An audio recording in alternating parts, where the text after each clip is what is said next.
본 말씀을 통해서 믿음 건축의 재료, 믿음 건축 재료라는 제목으로 하나님 말씀 증거하겠습니다. 어떤 교회가 예배당을 새로 짓고 있는데 전쟁의 여파로 이 원자재가 제대로 수급이 되지 않아서 공사가 중단도 되고 지연도 되고 어려움을 겪고 있습니다. 건물을 세워나가려고 하면 설계도도 필요하고 지어 올리는 인부들도 필요한데 또 없어서는 안 될 것이 건축 재료입니다. 재료가 없으면 지어 올릴 수가 없는데 우리의 믿음의 신앙의 삶에 있어서 우리의 매일의 삶이 집을 짓는 것과 같다 그러면 무엇으로 지을 것인가? 우리 믿음의 집을 지어나가는 그런 건축 재료로 우리는 무엇을 비치하고 또 무엇을 사용할 것인가? 오늘 본 말씀을 통해 살펴보게 되면 우리 믿음을 세워나가는 좋은 재료 가운데 하나는 고난의 눈물입니다. 눈물이라고 하는 것은 사람의 약함의 표시고 자랑이 되고 강할 때 그때 눈물이 나지 않겠죠. 내 힘과 실력이 막히거나 길이 없거나 또는 부족함을 느낄 때에 그때 눈물이 나오게 되어 있습니다. 근데 보통 사람이 눈물을 흘리지 않으니까 하나님께서 우리에게 낮은 마음을 주시려고 여러 가지 고난의 때를 주신다는 겁니다. 그러므로 우리가 여러 가지 고난을 당할 때 그 고난 가운데 흘리는 눈물은 하나님께서 우리를 낮추시는 것이요 또 믿음의 이 집을 세워나가기 위해 좋은 재료를 준비해 주시는 겁니다. 오늘 본문을 보게 되면 욥이 그가 당하였던 고난에 대하여 그 고난이 얼마나 크고 얼마나 중한지 자기의 생명이 끊쳐지기를 바랄 정도였습니다.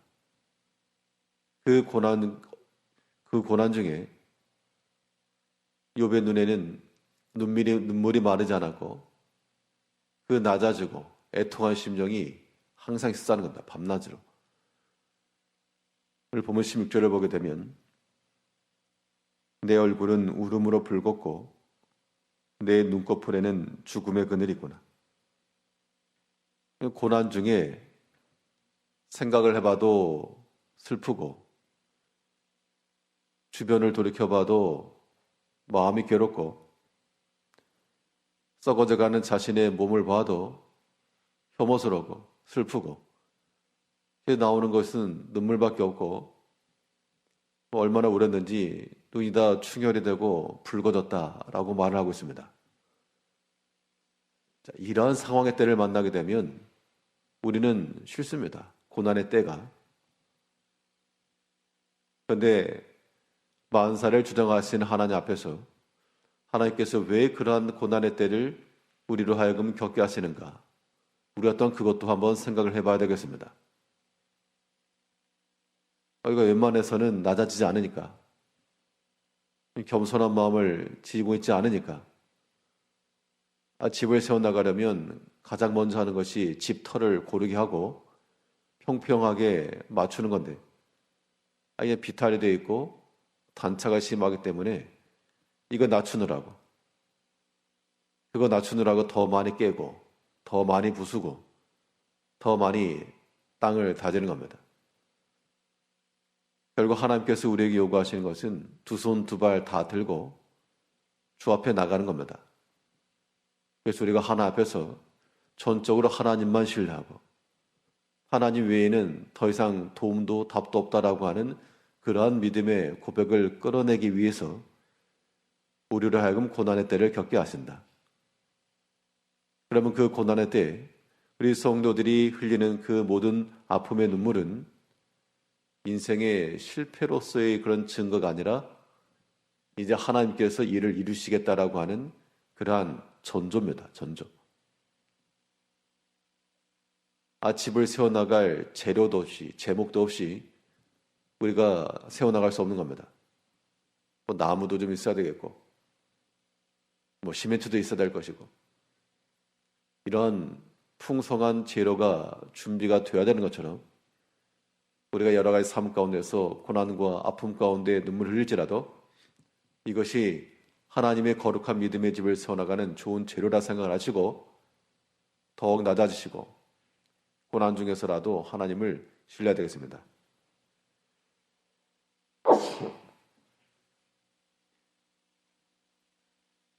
우리 성도들의 믿음의 재료로서 우리가 무엇을 가지고 세워나갈 것인가? 우리 신앙의 삶을 세워나가는 또 기묘한 건축 재료라고 하면 우리의 진실한 기도입니다. 고난 가운데의 눈물이며 또한 이 진실함의 기도는 하나님 앞에 세워나갈 만한 우리의 좋은 건축 자재와도 같은 겁니다. 욥은 자기 자신이 봐도 싫을 만큼의 육체의 모습과 기억하고도 싶지 않은 그러한 여러 가지 일들, 그것이 자기 마음을 짓눌렀으나 그러나 그의 진실함의 기도를 멈추지 않았습니다. 17절을 보게 되면 그러나 내 손에는 포악이 없고 나의 기도는 정결하니라. 그 친구들이 와서 말하기를 내가 지금 뭔가 잘못이 있어서 이런다. 그 말을 들었을 때 다른 사람이야 모르니까 그런다 치고 그 말을 들은 당사자는 마음이 더 상하고 아픈 겁니다. 상황도 알아보지 않고 내 마음도 헤아리지 못하고 말로써 하니까 더 괴로운데 그런데 그때 욥은 또한 이 포악한 말로써 그와 다투려 하지 않고 하나님 앞에서 그의 진실함의 기도를 뉘었다라고 말하고 있습니다. 욥의 입에서는 고난에 대한 아픔 또 하나님께 대해서 때로는 이 본인의 육체적인 말 이게 나왔지만 그러나 욥에게서 이 기도 또한 중단되지 않았다는 겁니다. 하나님을 향하여서 눈물을 흘리고 하나님을 향하여서 두 손을 들고 간구하며 하나님께서 우리에게 요구하시는 것은 두 손만 드는 게 아니고 두 손, 두 발 다 드는 겁니다. 손도 잡혔고 발도 잡혔으면 이제 우리의 의지로 할 수 있는 것이라고는 아무것도 없죠. 하나님께서 끌어가시는 대로 나아가며 하나님께서 행하라 말씀하신 그 일을 우리는 믿음으로 행하는 겁니다.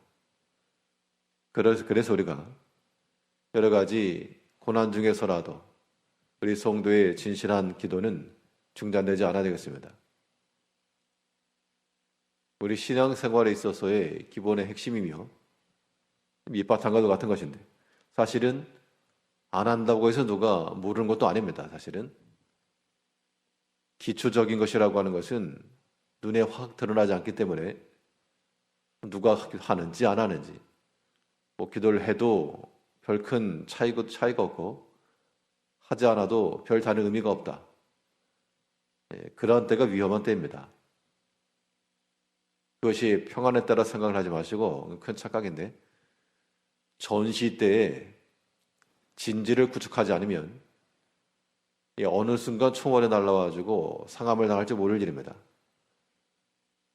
성도의 기도라고 하는 것은 모래주머니를 쌓아서 진을 구축해 나가는 것처럼 거기 참호에 숨어서 적을 겨누는 겁니다.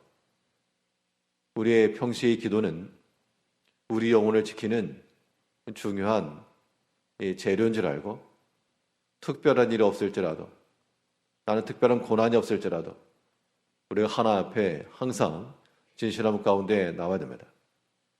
이 아침 시간에도 우리가 하나 앞에서 우리가 주의 말씀을 따라 내 믿음의 재료를 세워나가기 위해 때로 고난 중에 눈물일지라도 하나님께서 이것을 들어서 쓰신다.